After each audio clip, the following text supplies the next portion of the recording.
Nakon odnosa u kojima ste osjetili manipulaciju, narcističko zlostavljanje ili neku toksičnu vezu, bilo privatno ili poslovno, mnogi od nas u sebi će izgovoriti iste rečenice ili se pitati ista pitanja. Naprimjer, ne vjerujem više ljudima, radije ću biti sama, više se nikom ne želim povjeriti i ne želim više nikoga pustiti blizu sebe. To nisu rečenice koje mi izgovaramo možda naglas, ali su rečenice koje ostanu duboko u nama. I sama sam osobno prošla iskustvo manipulacije i narcizma, baš kao i proces oporavka, a kroz rad s klijentima sam taj proces upoznala dublje i vodila ljude. Želim zato na početku da vam odmah bude jasno. To što se povlačimo u sebe nakon takvih iskustava nije znak slabosti. Nije ni znak da smo se mi pokvarili, nije znak da više nismo sposobni nikada za nove odnose, nego to je jednostavno posljedica zlostavljanja i traume. Ako ste se prepoznali u ovome, ostanite sa mnom do kraja videa. Nakon odnosa manipulacije, narcizma, zlostavljanja, često osjećamo unutarnju podijeljenost. Jedan dio nas možda osjeća tugu, patnju, prazninu, čežnju, iscrpljenost. Drugi osjeća bijes, ljutnju, potrebu da reagira. Treći možda se zatvori, ne želi nikome ništa govoriti i samo želi biti sam i sakriven. I tada se pitamo, što to nije u redu više sa mnom? E pa ništa. To što se događa nije kvar. To je pokušaj stabilizacije nakon dugotrajnog emocionalnog stresa. Zato je važno reći, ovakva iskustva prolaze i muškarci i žene jednako. Samo možda drugačije reagiramo na njih i možda drugačije okolina od nas ima očekivanja. Naprimjer, žene da su jake, tihe, razumne, da sve same izdrže, da se ne pravi problem, da se saberu, ne dramatiziraju i idu dalje, a možda muškarci da su snažni, da to sve potrpaju u sebe i nikom ništa ne govore, da se prave da je sve u redu. Ali tijelo ne ide na zapovjed. Kada smo mi dugo izloženi manipulaciji i narcizmu, mozak prestaje funkcionirati iz sigurnosti, nego funkcionira iz te prijetnje. U tom stanju mi ne koristimo onaj dio mozga koji razmišlja o razvoju, bliskosti, ljubavi, povjerenju, odnosima, budućnosti, nego se aktivira najstariji dio mozga, onaj koji ima zadatak preživjeti. Tada se uključuju 3 osnovna biološka odgovora. Borba, bijeg ili zamrzavanje. Neki ljudi se bore, neki bježe, a neki se zamrznu i povuku. I to ne kao nekakav vlastiti izbor, ne kao karakter, nego kao biologija. Često vidimo da ljudi kažu, znam da taj odnos je bio loš, ali moje tijelo se ponaša kao da ta opasnost još uvijek traje iako sam otišao ili otišla iz tog odnosa. To nije kontradikcija, to je neurološka posljedica. Zamrzavanje ili ova freeze reakcija često izgleda vrlo tiho i baš zato je mnogi ne prepoznaju. Može vam ovako izgledati. Povučemo se u sebe, nemamo snage za kontakte, osim onih nužnih, odgađamo razgovore, dogovore, ljude, ne želimo objašnjavati kako smo, ne želimo da niko zna ili da nam daje savjete, ne želimo odgovarati na pitanja. Imamo nekako osjećaj kao da smo se iznutra ugasili. I tada možete pomisliti da ste vi postali hladni kao osoba, da više niste ista osoba i da ste izgubili dio sebe, a možda ste bili baš druželjubivi, baš onako puno prijatelja, ljudi oko sebe. To zamrzavanje nije kvar. To je način da vaše tijelo kaže, ako se ne izložim, bit ću sigurniji. Ako se ne otvaram, neće me niko povrijediti. Ako sam sama, imat ću nekakvu kontrolu nad životom. Često se taj friz preseli i u svakodnevni život, privatno ili poslovno. I onda ljudi mogu pomisliti koji su oko vas da ste vi možda izgubili motivaciju, da ste izgubili želju da krenete naprijed, da vam je sve napor, ali to nije ljenost. To je jednostavno vaše stanje i stanje vašeg tijela koje je bilo predugo u opasnosti i sad pokušava štedjeti energiju opet kako bi preživjeli. Živčani sustav vam tada kaže, ja se više ne mogu boriti, više možda ne mogu ni bježati, zato ću se samo ugasiti.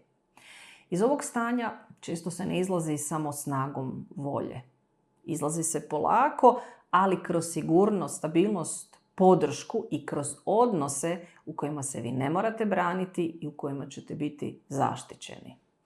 To prepoznajem iz rada s klijentima, jer ljudi nerijetko odmah to prepoznaju, ali ne kao traumu.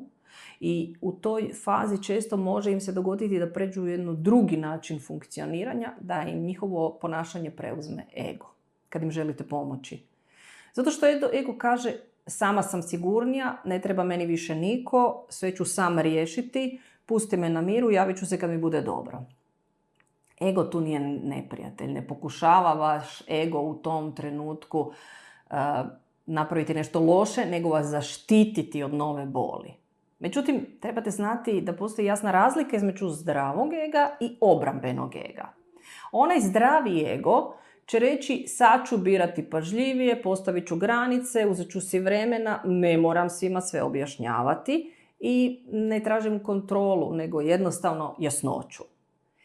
Onaj drugi obrambeni ego će reći, svi ste opasni ili sve žene, svi muškarci su gadovi. Bolje je biti sam, zatvorit ću se, nikom ne dam priliku ni pristupa na 10 metara od mene. Obrambeni ego isto pokušava vratiti tu kontrolu nakon kaosa i to je ok. Problem nastaje kada obrambeni ego ostane na vašoj, ajmo tako reći, vlasti predugo, jer tada ta zaštita više nije zaštita, nego postaje zatvor. Mi ne samo da se štitimo od novih manipulacija ili zlostavljanja, nego se počnemo odvajati od podrške.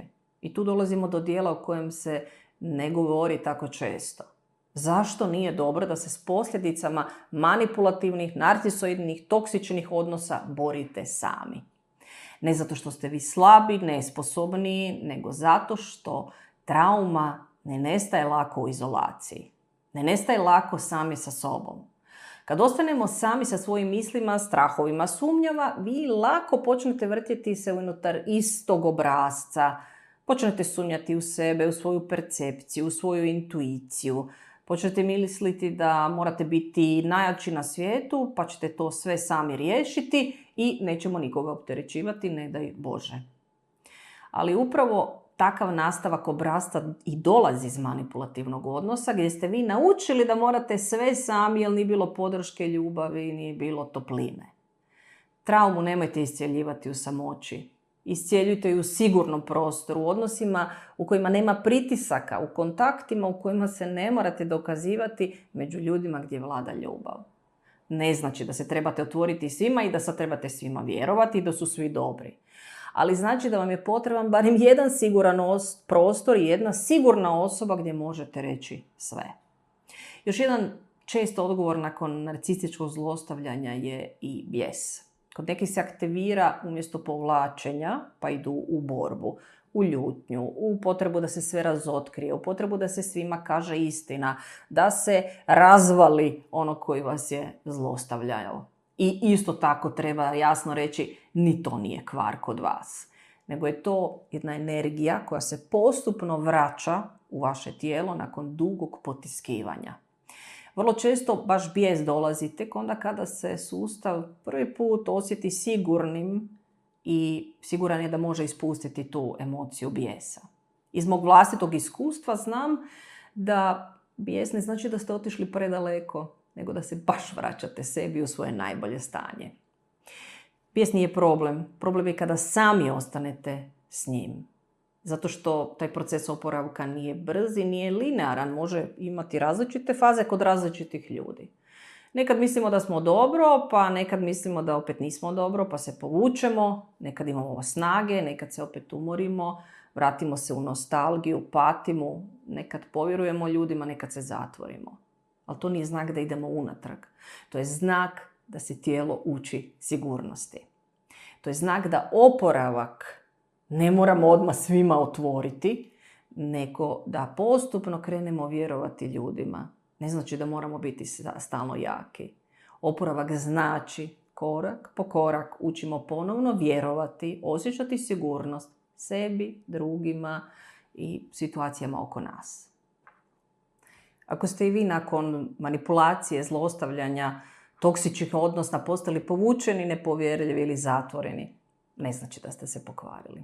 To znači da ste vi preživjeli i da ste još uvijek tu.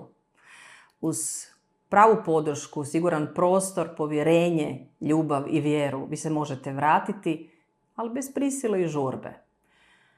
Ako vam je ovaj sadržaj bio od pomoći, počnite pratiti me na ovom kanalu.